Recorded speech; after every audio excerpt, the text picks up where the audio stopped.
My name is Emery. I fell in love with Lila when we were teenagers, and we got married when we turned 20. We were eager to start our life together, but I always felt something was missing.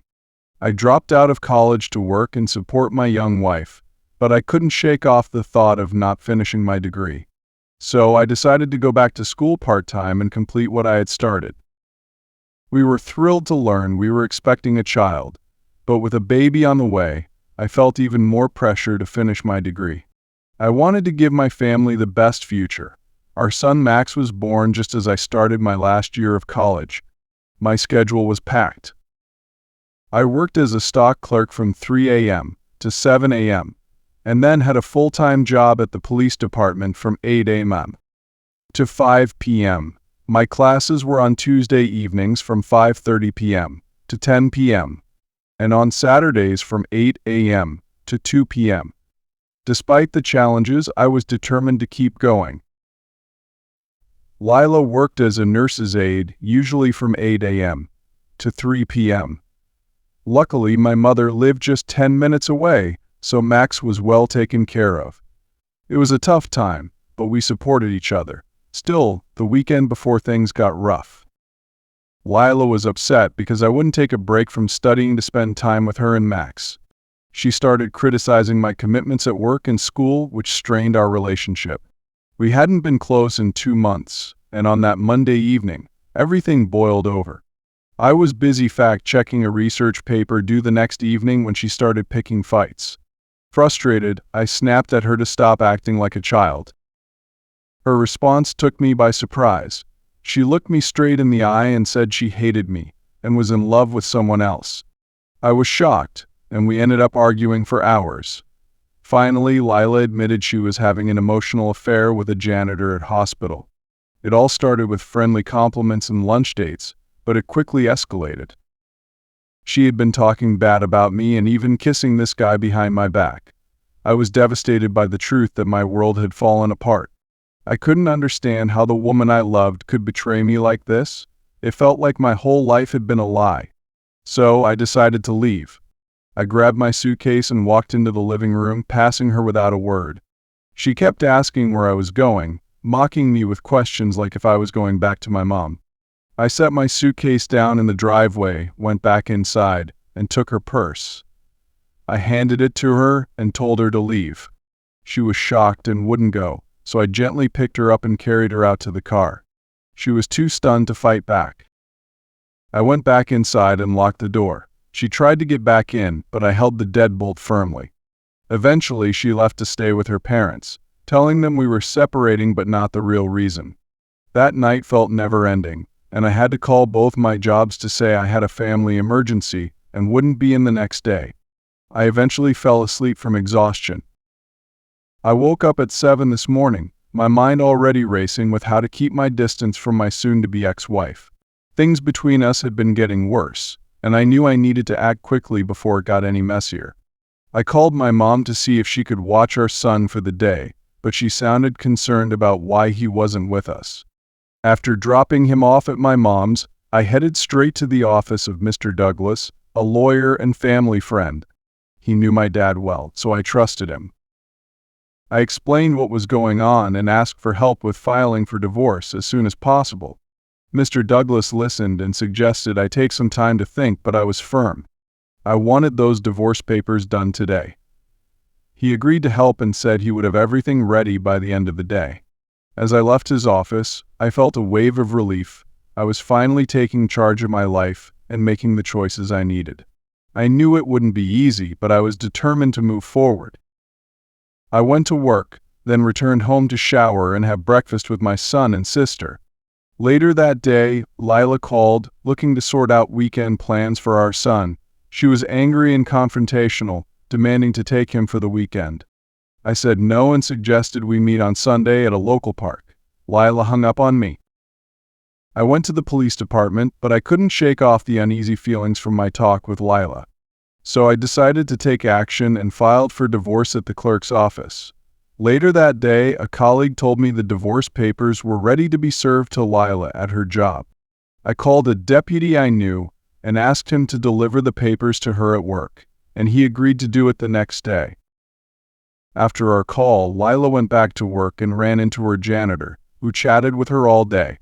They couldn't have lunch together or meet that evening because he said he had other plans with one of his kids. Lila had heard he was divorced and had 3 children. After work, she went to her parents' house. That night, she called me 3 times, but I hung up each time when I recognized her voice. One day around noon, Mr. Douglas came into the nurse's station asking for Lila. When she stepped forward, he announced loudly that she was being sued for divorce because of infidelity. Lila was stunned and fell to the floor. Alex, who was in charge, rushed to help her. She felt overwhelming shame and guilt, knowing Emery would never forgive her for this. Mr. Douglas helped her up and sat her in a chair while Alex tried to calm her down, but it took her a while to collect herself. By the time she got called to the administrator's office, she was almost done with her shift. She was scared someone had reported her outburst. Once inside, the door slammed shut, and just like that, she was fired. You can imagine the look on her face. It was priceless. They even told her not to return to the hospital. It seems she won't be mixing work with personal issues anymore. To top it off, her final paycheck would be mailed to her. Someone had seen the affair in the parking lot and reported it. The rumor about the divorce papers had also spread around the hospital, and the janitor got fired and escorted away just an hour before. The news traveled fast, and Lila felt like everyone knew what happened. She left the hospital and drove to her parents' house without explaining anything, suddenly realizing we were separated and things didn't look good. Meanwhile, I was at home having a calm dinner with my son. As I thought about the day's events, I felt a sense of satisfaction. The deputy had told me about Lila's affair and her firing from the hospital. Hearing that the janitor was fired felt like a bit of justice, especially after everything he had done. Just then, there was a knock at the door that broke my train of thought. I opened it to find a very pregnant woman who looked like she was struggling to stand. She asked for my wife, Lila, but I told her that Lila no longer lived here. When she asked if I was Lila's husband, I said yes and mentioned that I had delivered divorce papers to her earlier that day. The woman then introduced herself as the janitor's wife and began sharing shocking details about my wife's affair. It turned out Lila had been meeting the janitor at a house I had never known about. I was appalled by the janitor's actions and felt the urge to confront him. She asked about Lila's whereabouts, and I told her she was with her parents. The woman said she just wanted to speak with Lila and tell her the truth, so I gave her directions to Lila's parents' house. She complimented me on being a good father to my son, who was still at the table. Watching her leave, I felt sadness and betrayal, but I knew I had to be strong for my son and continue with the divorce. Lila was caught up in a twisted game that the janitor and his friends were playing, where they were competing to see how many married women they could sleep with in 90 days. Lila was the janitor's 3rd target, and he had even been with another woman the same night he was with Lila. I was disgusted by what I learned. The rented house they used for these meetings surprised me. When the janitor's wife discovered the truth, he returned home high and crying, confessing everything while trying to fix things. Lila was shocked when she heard this, and the janitor's wife confronted her, telling her how she saw me taking care of our son all alone. That pushed Lila over the edge, and she started crying as the janitor's wife walked away. My in-laws rushed to help Lila. After hearing the car drive off, she was almost in a daze. They were thinking about taking her to the emergency room when she began talking incoherently. My father-in-law was concerned, suspecting she was on something. He was hurt because he was a good man who didn't deserve this. My mother-in-law, however, blamed me as she usually did, which only added to my frustration. I couldn't stand her and felt relieved to be moving on. It was a tough time, but I knew I had to take care of my son and move past everything. I felt hurt and angry, yet relieved to finally know the truth. I was ready to heal from the betrayal I experienced. Later that day, I got a call from Lila's father. He told me she was still unresponsive and worried for her safety because she hadn't bathed in days and was barely eating. Then he had the nerve to ask me to see her. Seriously. After what she did to me, I couldn't care less. She broke my trust by cheating, and I was done feeling sorry for her. She made her choices, and now she had to deal with the consequences. I told Lila's father to get her some help and said she could see our son once she got herself together. It was a tough decision, but my son's well-being had to come first. I hoped Lila would get the help she needed, so we could co-parent our son in a healthier way. For now, I had to focus on my own mental health. While I was at work, Lila called asking to see our son. I wanted to know if she was stable enough for that, and she assured me she was. We set up a meeting at the park on Saturday at 9 a.m., and I insisted my mother join us. I didn't want to meet Lila alone. When I saw her, it was clear I needed to limit their visit to 2 hours. She looked disheveled and had lost a lot of weight. She wasn't wearing any makeup and smelled like soap instead of the perfumes I used to know her for. Later, I found out her mother had helped her bathe and get dressed because she wasn't able to do it herself. For 3 weeks, we kept meeting at the park, gradually extending their visits to 4 hours and including Sundays. Although Lila seemed to be improving, I was still worried about her mental health and wouldn't let her be alone with our son or keep him overnight. My mother-in-law eventually got frustrated with this plan and hired a lawyer for custody. Lila hadn't signed the divorce papers yet, which I didn't mind since I could file in 6 months. However, her custody request for full custody made me angry.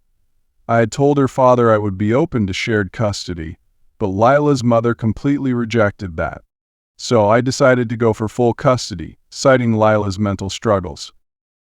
Then came the court hearing. My heart raced as I sat there, facing Lila and her lawyer. It was hard to believe we were fighting over our son when just a year ago we seemed like a happy family. Lila's lawyer stood up and argued that she was a loving mother who had been unfairly treated and was committed to improving her mental health for our son's sake. They asked the court to grant her full custody. My lawyer countered, expressing my serious concerns about Lila's mental stability. He provided proof that she was still having a tough time and might not be able to take care of our child full-time. He asked the court for full custody of our son. The judge listened to both sides and then took a break to think about the decision. I left the courtroom feeling stressed and overwhelmed.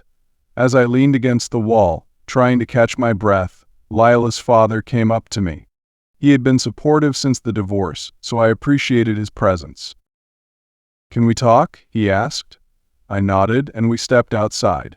He looked at me with concern. "I know this is hard for you, but Lila is doing better. She's been seeing a therapist and taking her medication. She really wants to improve." I sighed, feeling lost. I want what's best for our son, but I don't trust her to take care of him alone. He placed a hand on my shoulder. "I get that, but she loves your son and wants to be involved. Maybe you can find a way to share custody so he has both parents in his life." I thought it over for a moment and agreed. Yeah, I think I could do that. When we returned to the courtroom, the judge announced that we would share custody, with Lila required to keep getting treatment for her mental health. Leaving the courtroom, I felt relieved. I knew it wouldn't be easy, but I was ready to try for our son. I looked up at the sky and silently hoped things would improve. 5 months later, Lila approached me with a suggestion to move back in together and work things out. I stared at her in disbelief as she tried to explain why we should reunite, but I just felt anger rising up. Without thinking, I slammed the door in her face. I couldn't believe she had the nerve to show up after all the hurt she caused me. My heart was still healing, and she wanted to rekindle our relationship. It was ridiculous. I turned around and saw Amber watching everything. "Oh yeah, I've found someone way better," I said. "Her name's Amber, and she's amazing." Amber's empathy and support made me feel grateful. She had been my strength throughout everything with Lila, and I couldn't imagine going through this without her. Amber wrapped her arms around me, letting me vent my frustration. She reassured me that I had made the right choice and deserved better than someone who had hurt me so badly. Her calm presence gave me a renewed determination to move on and forget the past. In the days that followed, I focused on building a future with Amber. We created memories and tried new adventures together. Her positive attitude made me smile and laugh again, and slowly, the pain from Lila's betrayal began to fade. Lila kept reaching out, but I had made my choice. I was done with her drama and empty promises. She was just a distant memory now, a lesson learned and a chapter that had closed in my life. I was ready to move forward with Amber by my side. Life is too short to focus on the past, and I wanted to make every moment count with the woman who had captured my heart. With Amber, I had discovered true happiness, and I was excited to welcome the wonderful future ahead of us.